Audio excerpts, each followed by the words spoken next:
இந்த எபிசோட் 1ல நான் சஜஸ்ட் பண்ண போற அந்த ஃபர்ஸ்ட் மூவி தான் பிருந்தாவனம். பிருந்தாவனம் மூவியோட டைரக்டர் ராதா மோகன்.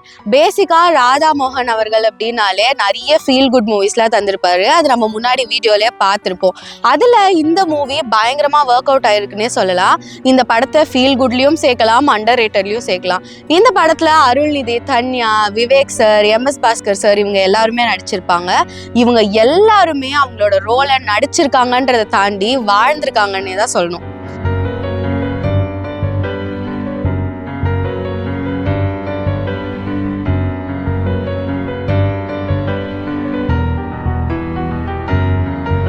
இந்த மூவியை நீங்க எவ்வளோ ஹெக்டிக்கான ஸ்கெடியூல்ல இருந்தாலும் ஒரு 3 hours பயங்கரமா அப்படியே சில் பண்ணி ஜாலியா பார்க்கலாம்.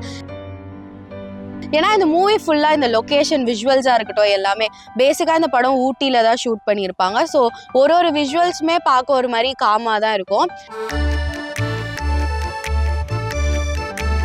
அண்ட் இந்த படத்துல இன்னொரு ஸ்பெஷல் இது என்னன்னா, இந்த ஹீரோ வந்துட்டு ஒரு டெஃப் அண்ட் டம், அதாவது நம்ம அருள்நிதி வந்துட்டு ஒரு டெஃப் அண்ட் டம்மா ப்ளே பண்ணியிருப்பாரு. என்ன பேரை கேட்டா சொட்டு பின்ற.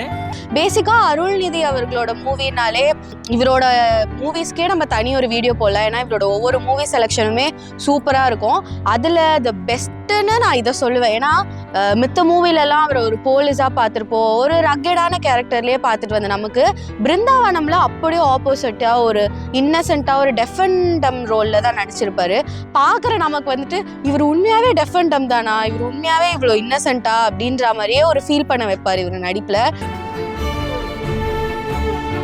ஸோ இந்த வீடியோ மூலமா அருள்நிதி சாருக்கு வந்துட்டு ஒரு பிக் ஷவுட் அவுட் தான். ஏன்னா அவரோட ஆக்டிங் அவ்வளோ சூப்பராக இருக்கும். அடுத்த ஷவுட் அவுட் வந்து கன்ஃபார்மாக நம்ம விவேக் சாருக்கு தான். அவரை இப்போ நம்ம ரொம்ப மிஸ் பண்ணுவோம். இந்த படத்தை பார்த்தா நம்ம இன்னும் இந்த ஜெம்மை மிஸ் பண்ணிட்டோமே அப்படின்னு தான் தோணும். இந்த படத்தில் இன்னொரு இன்ட்ரெஸ்டிங்கான விஷயம் என்னன்னா, விவேக் சார் வந்துட்டு விவேக்காவே தான் வந்திருப்பாரு. விவேக் மாதிரியே இருக்காரு. நான் விவேக் தாமா, ஆக்டர் விவேக்காவே தான் வந்திருப்பாரு. இவர் ஸ்பெசிஃபிக்காக இந்த கேரக்டர் அந்த கேரக்டர்லாம் எதுவும் கிடையாது. ஸோ இந்த ஹீரோக்கு விவேக் சார் மேலே ஒரு பெரிய க்ரஷ், ஒரு பெரிய ஃபேன் அருள்நிதி அவர்கள். ஸோ விவேக் சாரை வந்துட்டு ரேண்டமாக ஊட்டியில் மீட் பண்ணுவாங்க. இதுலேருந்து தான் இந்த கதையோட ஜேர்னி அப்படியே ஸ்டார்ட் ஆகும். ஜேம்ஸ் கேமரூன் அவுத்தார் பாத்தீங்களா? அவர் அவுத்தாருன்னா நான் எதுக்குடா பார்க்கணும். அண்ட் இன்னொரு முக்கியமான 2 கேரக்டர்ஸ் வந்துட்டு, ஒன்று இந்த படத்தில் ப்ளே பண்ண தன்யா, அதாவது இந்த படத்தோட ஹீரோயின். இவங்களும் சரி, இவங்க நடிக்கிற படம் எல்லாமே அவ்வளோ போல்டாக அவ்வளோ சூப்பராக தான் இருக்கும். இந்த படத்துலையும் வழக்கம் போல் பயங்கரமாகவே நடிச்சிருப்பாங்க. இன்னொரு பிக் சல்யூட் வந்துட்டு நம்ம MS பாஸ்கர் சார் அவருக்கு தான். இவரோட ஆக்டிங், இவரோட ஸ்கிரிப்ட் எல்லாம் சொல்லவா வேணும். இந்த படத்துலையும் வழக்கம் போல் பயங்கரமாக பண்ணியிருப்பாரு.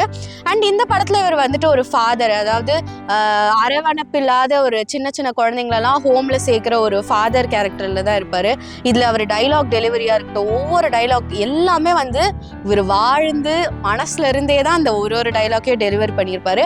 பார்க்குற நமக்கு வந்து விஷுவலாக நம்மளால ஃபீல் பண்ண முடியும். ஓகே, பயங்கரமா நடிச்சிருக்காரு, ஒரு டைலாக் டெலிவரி எல்லாமே பயங்கரமா பண்றாருல இந்த ஆளு. அப்படிதான் இந்த படம் ஃபுல்லாவே அப்படிதான் டிராவல் ஆகும்.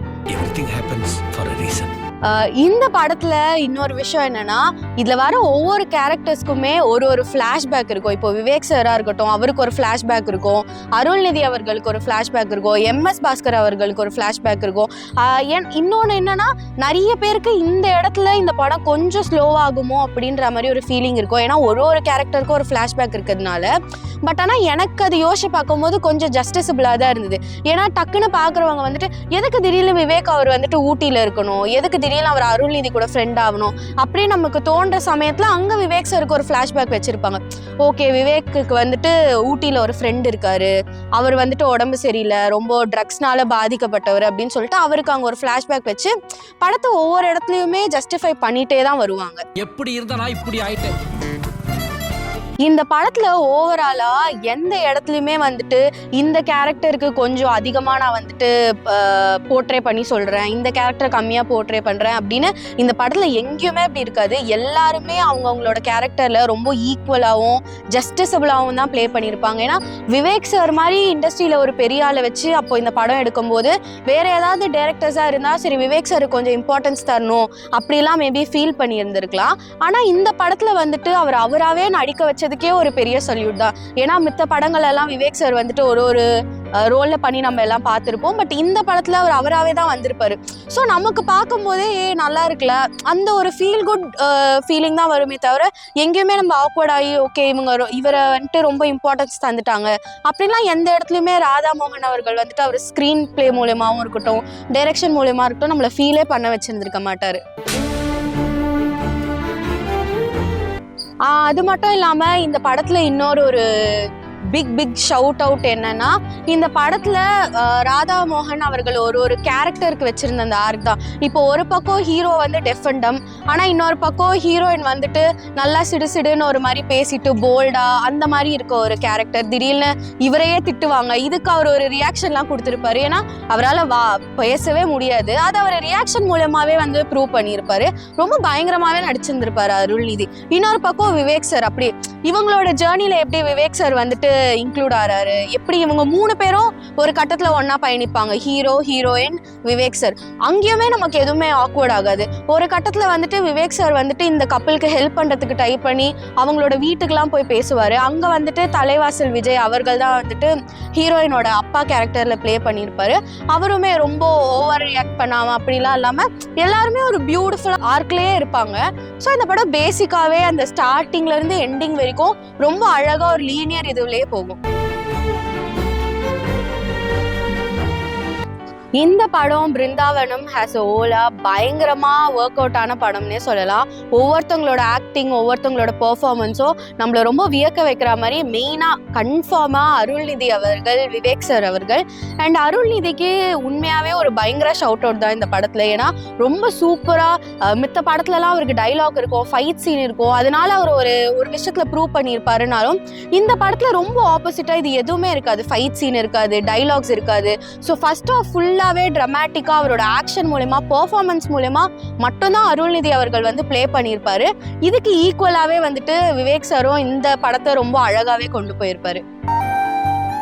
பேர் என்ன தம்பி? என்ன பேரை கேட்டா சொட்டு பின்ற? ஸோ எஸ், நீங்கள் வந்து எவ்வளோ ஹெக்டிக்கான ஸ்கெடியூல் இருந்தாலும் நான் முன்னாடியே சொன்ன மாதிரி ஒரு 3 hours இந்த படத்தை பார்த்தீங்கன்னா ரொம்ப பீஸ்ஃபுல்லாக, ரொம்ப சில்லாகவே இருக்கும். இந்த படத்தில் இன்னொரு ஸ்பெஷல் இது என்னன்னா, நிறைய பாட்டுலாம் இருக்காது.